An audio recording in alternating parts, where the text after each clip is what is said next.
আসসালামু আলাইকুম ভিউয়ার্স।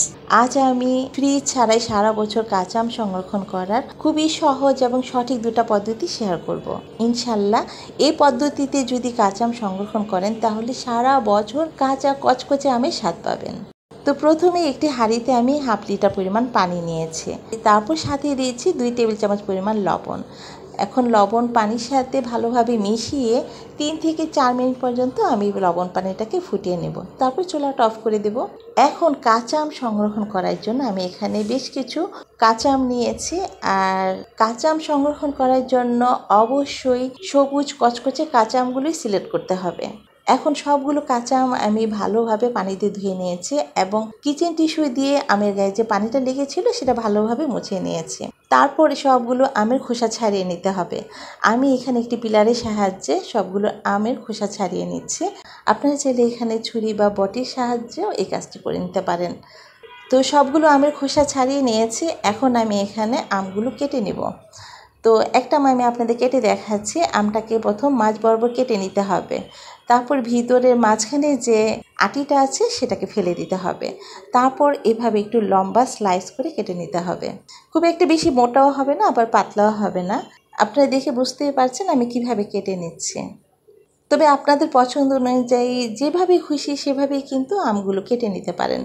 তো এভাবে আমি কিছু আম কেটে নিয়েছি। এখন অন্যভাবে আমি কিছু আম কাটবো, একটু গোল চাকচাক করে কেটে নেব।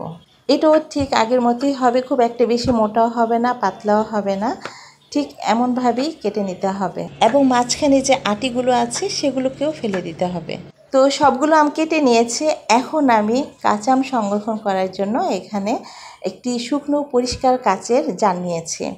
আর অবশ্যই কিন্তু এখানে কাচের জার বা বয়াম ব্যবহার করতে হবে, কোনোভাবেই প্লাস্টিকের পাত্র ব্যবহার করা যাবে না।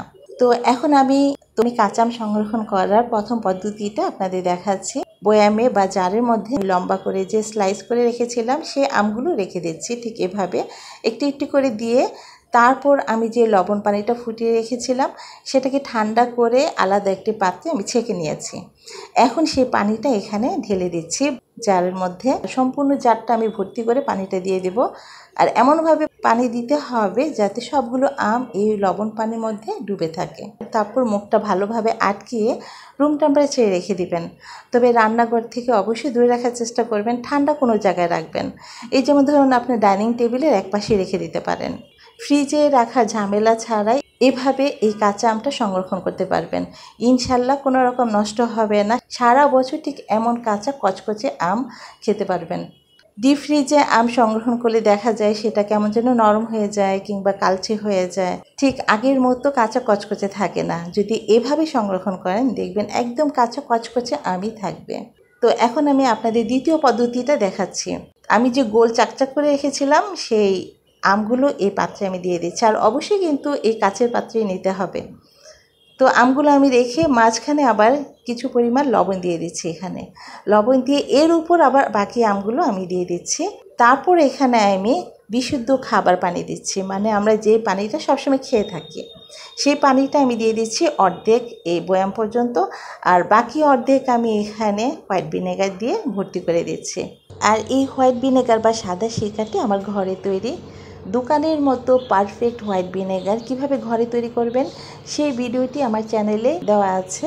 ডেসক্রিপশন বক্সে আমি ভিডিও লিঙ্কটি দিয়ে দেব, চাইলে দেখে নিতে পারেন। আর আমি গত বছর ঠিক এভাবেই কাঁচা আম সংরক্ষণ করেছিলাম। মাশাআল্লাহ আমার আমগুলো একদম ফ্রেশ কাঁচা কচকচেই ছিল। তাই এবারও আমি কিছু আম এভাবে সংরক্ষণ করে রাখছি। আপনারা নিশ্চিন্তে এভাবে সংরক্ষণ করতে পারেন। তাই আর দেরি না করে আম ফুরিয়ে যাওয়ার আগেই এখনই বেশি করে কাঁচা আম কিনে আপনারা ঠিক এভাবে কাঁচা আম সংরক্ষণ করে রাখতে পারেন। তারপর অফ সিজনে আপনারা এমনিও খেতে পারেন, ভর্তা বানিয়ে খেতে পারেন, আম ডাল কিংবা যে কোনো রান্নায় ব্যবহার করতে পারেন। তো আমার আজকের ভিডিওটি আপনাদের কেমন লেগেছে?